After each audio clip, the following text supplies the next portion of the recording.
વિસાવદર તાલુકા ICDS વિભાગ દ્વારા ઘટક કક્ષાના પોષણ ઉત્સવ કાર્યક્રમનું આયોજન થયું હતું।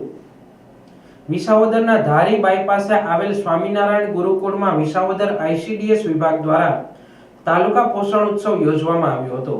તેમજ ટીએચઆર અને મિલેટ્સમાંથી વાનગી બનાવી વાનગી સ્પર્ધાનું પણ આયોજન કરવામાં આવ્યું હતું।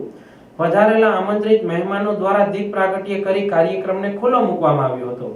સાથે સાથે આરોગ્ય વિભાગના કર્મચારીઓ દ્વારા વાનગી સ્પર્ધાનું નિદર્શન કરી સ્પર્ધામાં 1, 2, 3 નંબર વિજેતા જાહેર કરવામાં આવ્યા હતા, જેમને ઉપસ્થિત મહેમાનોના હસ્તે પ્રમાણપત્ર આપવામાં આવ્યા હતા।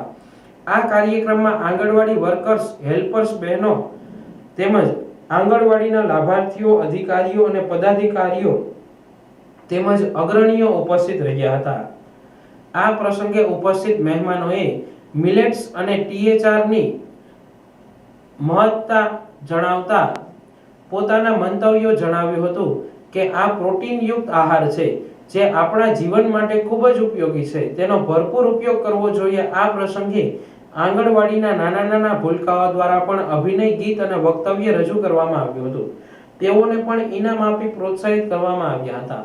આમ વિસાવદર ઘટકનો તાલુકા કક્ષાનો પોષણ ઉત્સવ સ્વામિનારાયણ ગુરુકુળમાં આજે સંપન્ન થયો હતો। હું મોનિકા મેર, સીડીપીઓ વિસાવદર।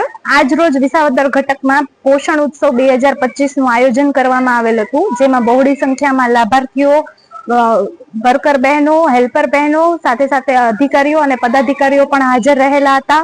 પોષણ ઉત્સવ 2025 અંતર્ગત પોષણ વાનગી સ્પર્ધા કે જેમાં ટીએચઆર માંથી બનેલી વાનગીઓ અને મિલેટ્સ માંથી બનેલી વાનગીઓની સ્પર્ધા કરવામાં આવેલી હતી અને એમાં પ્રોત્સાહન રૂપે 1, 2, 3 વિજેતાઓને પ્રમાણપત્ર પાઠવેલ છે।